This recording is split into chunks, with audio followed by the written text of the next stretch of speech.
Hello, everybody. Kirk Spano here with Investing 2020s. Just a couple of updates before we get started with stocks of the week and a couple of retirement income options ideas.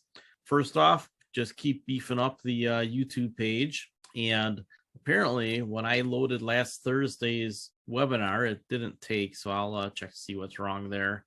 Shooter has been doing his closing late shots pretty much every day, Monday through Thursday, then with a weekend recap, and just covers a couple of things, 15-20 minute presentation.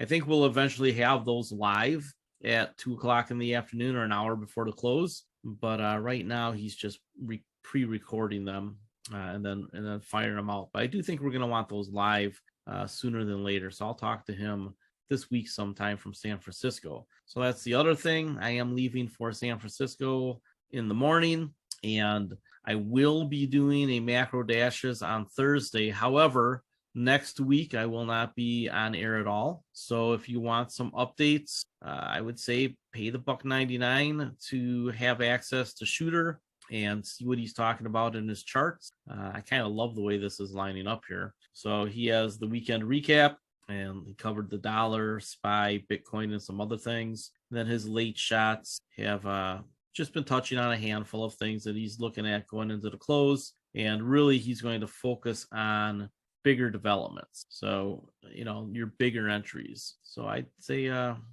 think this is worth $1.99 a month to give him the incentive to do it. All right. So stocks of the week. I covered energy, big tech, and a REIT that I want to own soon. We are in the early innings of the end of the oil age, and that's why I was talking off the air about Joe Manchin. Joe Manchin, put together the deal for the Inflation Reduction Act, which has been effective. I think people want everything to happen overnight, but the reality is that EV sales have gone up. That's taken pressure off of oil almost immediately, to the point where OPEC feels the need to cut production by 1 million barrels a day again. So it's clear the Inflation Reduction Act is working. How fast it can work and how much leverage OPEC has in the next 1 or 2 or 3 years, I think, is the question. We know, and I covered in this article and in the macro dashes, that U.S. oil production looks like it is about to peak, and that there isn't going to be any more increases in U.S. production. We should be able to hold the line for 2 or 3 years, but then U.S. production probably slowly tips over. And that is because, with the exception of the Permian Basin, there are no more oil plays in America that are yielding higher production at all. Not the Bakken, not the Eagle Ford, none of them. So you're seeing the Permian still increasing production a little bit, but it increased production less. It looks like this year, or it will increase production less this year than it did last year. And then next year could be flat for a couple of years. And that has to do with what's called high grading. High grading is in any industry where you take the easiest and cheapest stuff first to produce, and then you move on to harder things. Well, that's what's happened in shale across the continent. They went after the cheapest and easiest to get oil first, and now they're running into harder to get oil, or less economically to get oil. So unless the price of oil is, $60, $70, $80 a barrel, there's very little oil in America that's worth getting, because the companies would take a loss. So that's the two sides of the coin there. Everybody wants cheap oil, but it's not worth it to the companies to go get oil at $50 a barrel. I still think that you're going to see a deal to refill the Strategic Petroleum Reserve. I don't know if they can do it in the short term, though. I thought that they would cut that deal. But I really think that the ConocoPhillips deal up in Alaska, the Willow project, is probably going to end up becoming the Strategic Petroleum Reserve, because there just isn't enough production in the U.S. to refill the SPR at this point. So what does that mean for oil stocks? Well, it means that a couple of our oil stocks look pretty attractive again. Now, Fundstrat is saying that oil demand over the summer will pop up about 2 million barrels a day. I don't know if it's going to be that much, but it'll certainly be higher. It is every summer. And with OPEC cutting production by 1 million barrels a day, you might have a few months where demand is higher than supply, which means that we'll have to deplete inventories. We already know that there's some oil coming from the SPR under a prior law that everybody thought wasn't going to be done, but lo and behold, it is going to be. So I think you should see oil prices stay in the 80s somewhere, with the possible exception, and I talk about this in the macro dashes, that if there's a supply disruption anywhere, suddenly you could see oil prices go over $100 a barrel again. And the Federal Reserve, by keeping the dollar stronger, is on the hot seat for keeping energy inflation from spiking. So we have a lot of catch-22s. We want cheaper oil, we want lower inflation, but we want the United States to produce more. Can't do it with lower priced oil because we just don't have a lot of $40 and $50 barrel in oil reserves out there anymore. I think that means that Occidental Petroleum and Permian Resources are in great positions. Berkshire bought more shares. They now own over 22% of the company, and that doesn't include the warrants, which are priced at like 59.5, and that would take them up into the 30s. They have permission to buy half the company from the government. I expect that with all the consolidation taking place in the Permian right now, with Exxon rumored to want to buy Pioneer, and with Ovintiv making a big acquisition, if you go through all the acquisitions in the Permian, what you can see is that this is a consolidation that's going to leave maybe a half a dozen major players. There'll be some little ones sprinkled in, but you're going to see about a half a dozen major players, Exxon, Chevron, Occidental, if it doesn't get sold. I could very easily see Berkshire Hathaway brokering a deal to have Occidental finally go to Chevron. We could see. We can also see Berkshire Hathaway just buy Occidental outright, but I think if they can flip Occidental for a huge gain to Chevron and own all those Chevron shares instead, they might do that. Hard to know. Permian Resources, if you remember a long, long time ago in a webinar far, far away, I said that I would love to see a private equity firm going into the Permian and just buying all the bankrupt assets or nearly bankrupt assets. And that's what happened. So the guys who started Permian Resources about 7-8 years ago went in there with private equity money and their own money. They just started buying Permian assets, and they were prolific. And now they have a company with some of the cheapest resource base in the Permian, and they would be a great bolt-on acquisition for somebody bigger. So right now they're cash flowing. They're paying out dividends and special dividends. I think in a buyout, the least they're going to get valued at is $20 a share, and probably it'll be closer to 30. And yet we can buy them around 10. Well, Permian Resources Management has proven to be awesome. And the only reason this stock isn't much higher is because people are focusing on Chevron and Exxon and the big companies. At some point, those get played out. It looks like Exxon just about is. What happens when people go, oh, the big caps are too expensive, and they get burned a little bit, they start looking around again. And what happens when some of the cash that's out there, really probably $1 trillion to $1.5 trillion, it looks like, will flow back in to stocks eventually? Take a look at the deeper underlying things here. Permian Resources is worth a lot more money than what it's trading for. Eventually, the teeter-totter starts to move. The weighing machine in the long term starts to weigh. And the popularity contest that is right now changes over time. And they realize, I trust Berkshire Hathaway. I semi-trust Vicky Holub over at Occidental. I think she had to get kicked in the butt. But I think she understood the long term, and she needed help navigating the short term. And she understood that Anadarko was worth a lot of money too. So when you take a look at this, you start to go, okay, let's put together the sum of the pieces. You add them up. And for Occidental, I think it's $90, $100, $120 a share at some point. Berkshire might preempt that a little bit. The Permian Resources, it's between $20 and $30 a share. And if you take a look at their operations and what everything is, you go, this is pretty easy to see. So what I'm telling you is you should probably be investing in these while they're dipped down a little bit.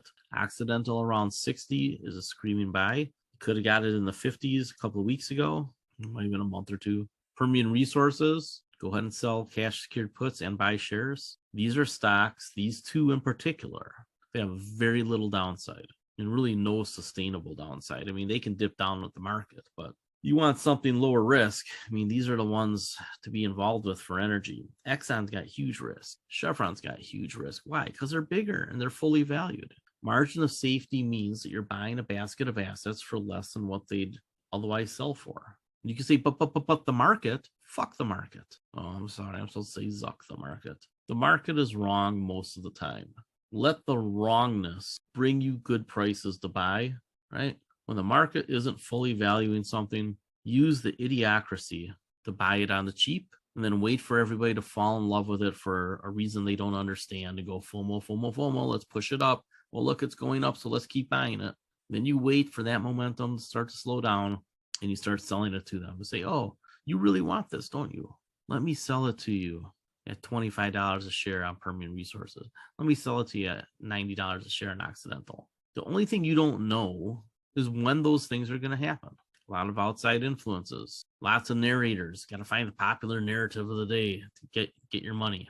The power of these narratives is so strong with Reddit and Twitter and all the other mouthpieces that are out there, that the way to take advantage of them as an investor is wait for them to push things too high and wait for them to push things too low and stop screwing around in the middle of the market. As I've said over and over again, unless you're being mentored by Shooter and you are truly putting in the time and effort to become a top 1 out of 5 trader, 4 out of 5 of you should only do what I'm telling you to do.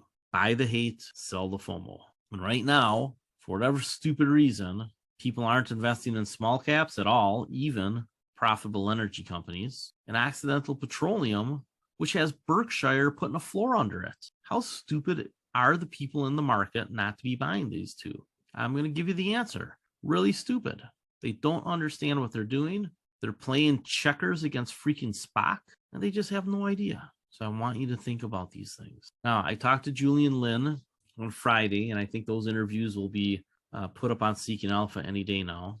And we talked about the large cap tech companies. And just like I told you, a week ago, I said I thought Microsoft would probably do the best of the group. Well, it was them and Meta.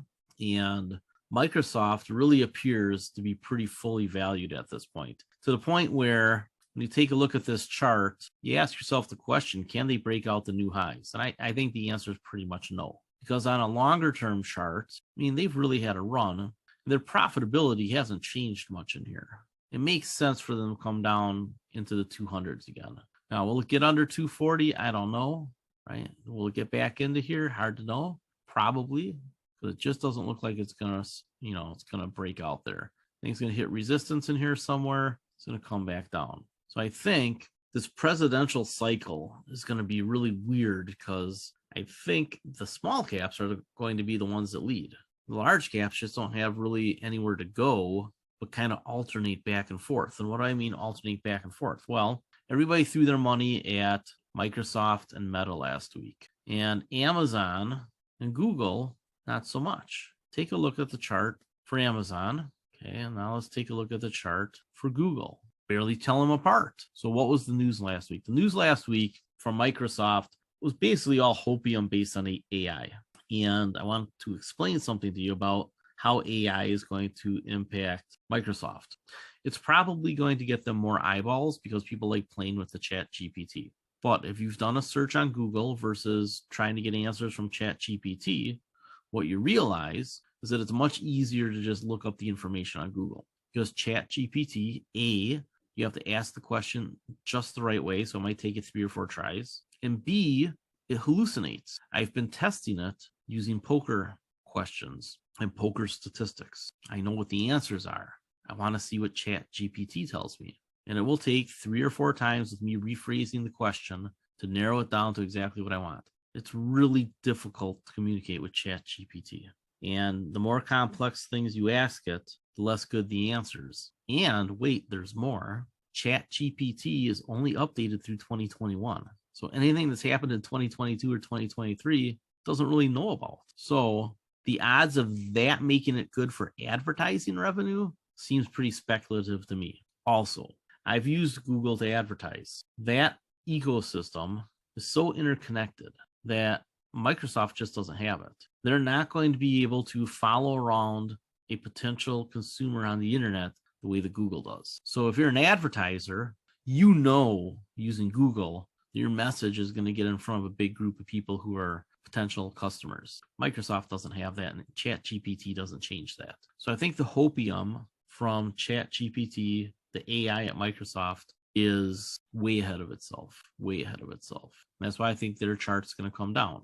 But I think the Alphabet probably rebounds. Look at the higher lows. So you probably want to buy it in here around 100, in the 90s somewhere.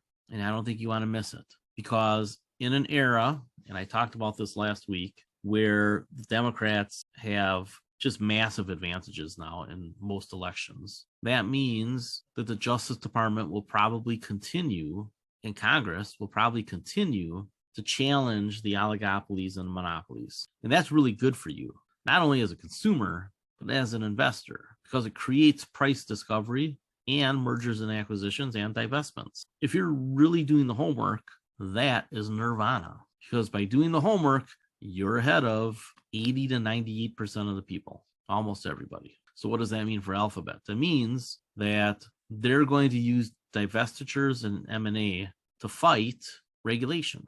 Because if we enter into a more regulatory system, they have to figure out a way around it. And for them to spin fiber out or spin Waymo out or other parts of the company and keep Google and media and search and advertising all in one spot, but spin off certain other things, all of a sudden, maybe you have Google Fiber finally buys Lumen, and now all of a sudden they have this great fiber company and with enterprise business that plugs right into Google, apps.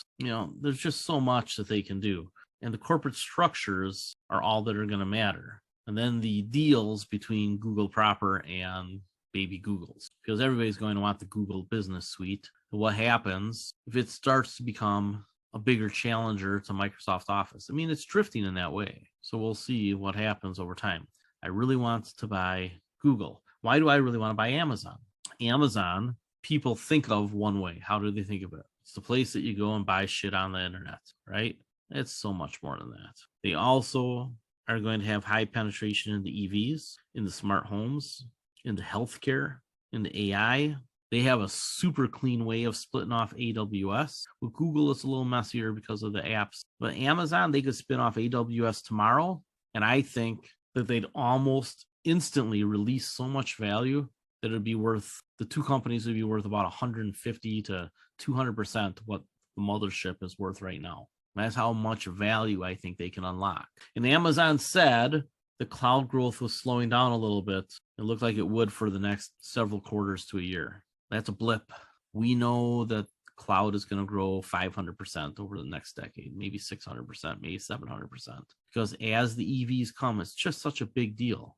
I know that people don't think of it as a big deal, but it is. Think of it in macro terms, not just what's in your garage. Huge shift, billions of cars. And the data that they're going to have and the AIs that they're going to feed and train that will eventually help bring autonomous driving in the 2030s. The cloud's going to need a lot more cloudiness at some point. That's why I'm taking a look at digital realty trust coming down. Probably a good idea at some point. So let's jump to the REIT that I like. I mentioned it last week. We'll take a look at the option article from last week in a second. Innovative industrial properties. Some analysts on Seeking Alpha and other places have been telling you to buy this one for a very long time. After it had tripled or quadrupled, they told you buy it. So now it's down, whatever it's down, 70, 80%. Now is when you want to start looking at it.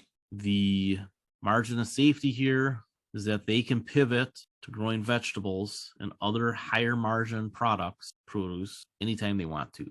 They already have the technology because they have robots. They already have the buildings. And right now they're under pressure because some of their cannabis customers are going bankrupt because there was this oversaturation of weed in the market. Sounds funny, but there was. They couldn't cultivate smokers fast enough or gummy bear eaters. And Congress has still made it difficult for them to be in the financial economy, right? In the financial world.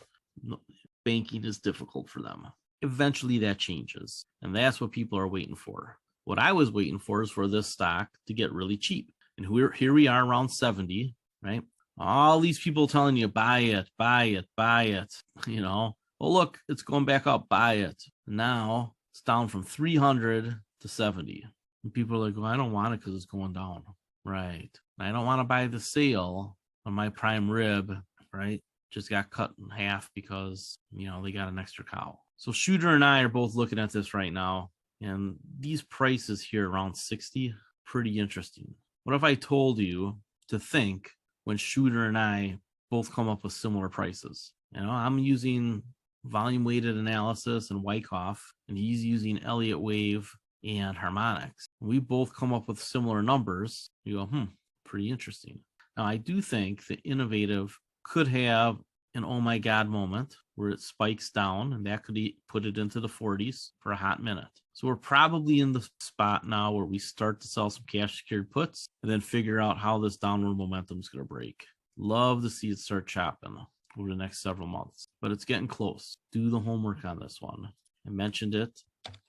I mentioned it last week. Getting really close. So I said here the stock can go into the 50s. In fact, I think it can dip into the 40s for a hot minute. But at that point, it's just so underpriced that it's sick. You just back up the truck then.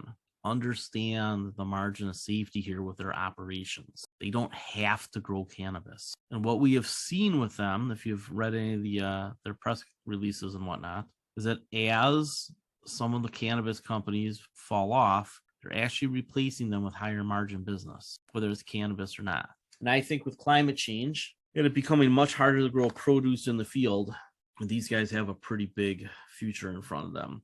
Their competition for growing vegetables has been dying because they were too early. This is another example of a company that'll be big and last man standing. Really like Innovative down here. Right, I wrote a Macro Dashes article that got published early this morning. I encourage you to read it if you haven't, but it really talks about the Fed's multi-front war and whether or not they're going to cause some changes in valuations in the market. And I think based on how many people are betting against the dollar, that the dollar probably has one more rally before it settles into a trading range with a soft drift down until, of course, the next crisis. And then it spikes back up. The Fed is fighting long-term deflation, not inflation. Long-term pressure is deflationary. Aging demographics and technology, we have seen it for 15 years now. It's not new. But COVID created a moment where inflation could take hold. You've had Russia have a war. You've had OPEC cut back on oil production right after they helped a whole bunch of U.S. companies go bankrupt by flooding the market with oil first in 2014, 15, and 16. And then COVID created another wave of U.S. oil company bankruptcies.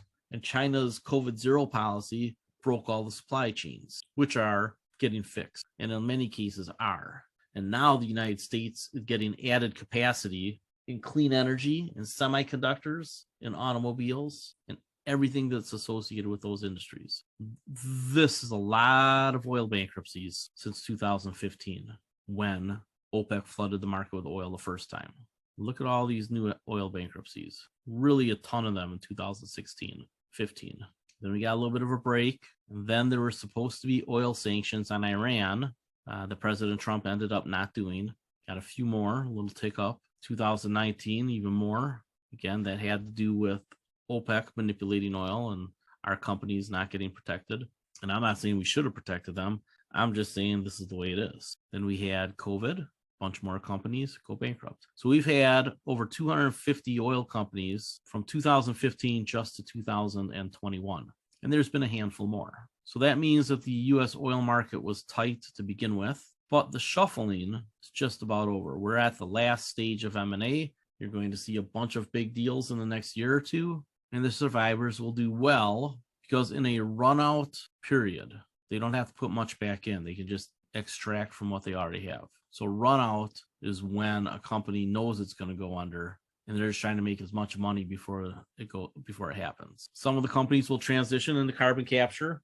I'm not really sure why Manchin isn't happy about the Inflation Reduction Act all of a sudden. I think it's just politics. The carbon capture tax breaks are hugely good for Exxon and Chevron and Occidental and the big oil companies. They're even good for Ametis. So these companies weren't exactly thrown away because of EVs taking off. They were given something else to do, which is, suck some carbon out of the air. And that's exactly what Occidental is doing. They're actually just going to suck carbon out of the air. And then you have the circular economy stocks with biofuels, refineries, the smaller ones anyway, changing over. That means that for the next few years, until oil demand really rolls over, man, some of these oil stocks are just really interesting. And all we have to do is figure out the math. I think that Occidental is the best one. So it's a weird combination of being a leader and still able to be taken over, right? They got it coming and going. Maybe that's why Berkshire Hathaway owns them. Then Permian Resources, which we talked about earlier, just having super cheap assets and being a great bolt-on acquisition. The big news today was JP Morgan took over First Republic.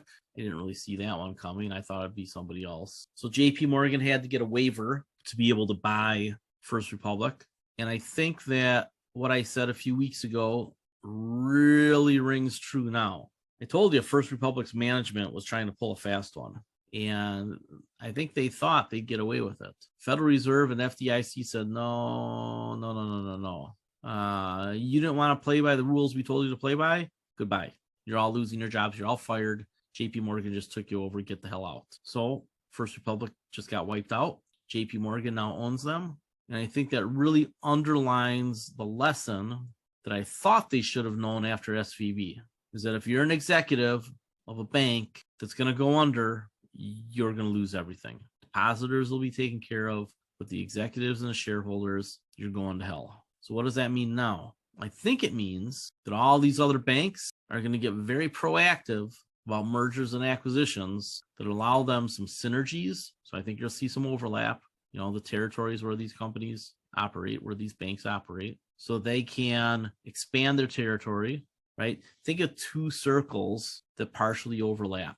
Those are the types of mergers that are going to happen, because then you have a bigger entity, but the overlap part of the circle has synergies. They can close half the branches, fire half the people. So I expect that to start happening imminently, probably over the summer as they take a look at their quarterly reports. So I think that means that the regional banking ETF is getting very close to a bottom.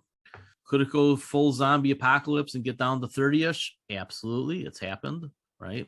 This resistance turned into support. I think it probably is still support, but at around 40, 41, we were talking about KRE $40 puts for $2. Well, I believe we are way over that. 305. Oh, take it back. Just over 2. And these were these June? Oh, these are June. So I'm looking at August now. The August are over 2. And I think what I really want is to get about $4 or $5 for these. So I think I want to own KRE. So I don't want to set the strike price too low, because A, I'll get less premium, and B, less likely to be put to me. I think I want this one put to me. So if I can get the $40 put and sell it for about $4, it's a 10% return on my money if it somehow jumps back above 40 quickly, or I get a net cost down 36. If we take a look at the chart, it's a pretty good price, right? It's a pretty good price in there. And then if it dips down into here, then I just buy stock, or I sell another put that's out of the money and I apply that to my cost basis. You can do it either way. Either buy more or sell a put just to collect premium when it does actually finally bottom. The problem is you don't know if it's going to bounce or if it's going to have 2 legs down. But this gap right here is going to get filled at some point. So really all you're trying to do right now is get your lowest cost basis as best you can, something in the 30s, because it's almost certainly going to go back up to about here, upper 50s. Does it break out from there? We'll see what's happening with interest rates. But I think refilling this gap from 40-ish to 60-ish, that's a pretty good, say, 2, 3, 4 year return, right? I mean, it's a pretty safe return, and there's dividends involved. Plus, as these banks merge, one of the things I talked to you about was how much stronger does their internet business get? I think banking is going more and more and more online. I use an app on my phone with Chase, right?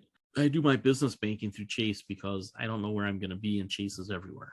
And their app is spectacular. It's the best financial app I've ever used. It's better than Discover. It's better than Citi. It's better than any of them. Bank of America. I mean, everybody should just copy Chase's app. That's what they should do. But I'm really getting pretty high on KRE. And I would say, let's see what the Fed says on Wednesday and then figure out a game plan. And I'll report back to you on Thursday from San Francisco. And we will talk about what the Fed did on Wednesday. So that will be Thursday, regular time. I might be sitting at a coffee shop in San Francisco or something. If there's such a thing as breakfast sushi, I might be having it. But we'll talk about the Fed on Thursday. And then next week, I'm in Sonoma County, and I'm not going to work very much. And in fact, one of the places I'll be has no internet. So Sunday, Monday, Tuesday, I have no internet.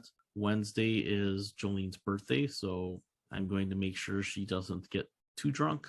And then Thursday, I'd say that's just a recovery day. I think we're doing Napa on Wednesday and Sonoma on Thursday. So probably the day after Mother's Day, we resume. And let's keep an eye on some of these stocks. I will keep the stocks of the week and retirement income options coming. And I have about 5 other articles started that I will try to finish on the trip. All right. Have a great day. Keep an eye on IIPR, Digital Realty Trust, KRE. I guess another one, just keep an eye on if you're interested in Bitcoin. We're getting a pullback here in ARKW. So this is starting to get interesting again. I took a little nibble at 48 just so I had a starter position, but my orders are at 42, and I have the put ideas here. And I explained to you why you might want to be in ARKW. I know a lot of you don't like Kathy Wood. Frankly, I think that she is ridiculously tied to Arthur Laffer, which I've made fun of Laffer for a very long time. I wrote an article once called Laughing at Laffer. My publisher, which was MarketWatch at the time, wouldn't let me do it. Maybe I'll throw it back out there. But he's so irrelevant now. I mean, what's the point of making fun of somebody who's irrelevant? But these are the top holdings: Coinbase, Tesla, Block. Clearly high risk because of Coinbase and the Bitcoin Trust. So you have to want to be involved with Bitcoin to want this ETF. So when you take a look at this chart and you see how much it's fallen, you start to say, okay, what was most wrong and what was most right with this chart? Well, clearly this was the most wrong. Should have never been that high. But anything below here, below about 60, I think you're starting to get some value. So if we get something approaching a double bottom, or let's imagine this bottom point here, let's say it bottoms here right around the trend line. And that's a long-term trend line that goes back to 2018. So if you take it from a year forward from 2019, it's higher. But then you start to create another support line, right? A new trend. So wherever this lands probably either indicates a double bottom or a new trend line up.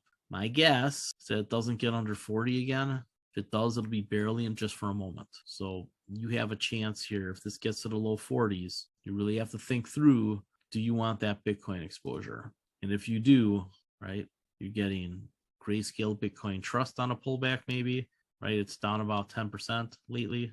Coinbase, from a legal standpoint, Coinbase should win all their gripes with the government. But it's government, so they might not. Tesla, we know that that's getting to where we want to own it. Block has been chopping around in the buy zone. Shopify is coiled.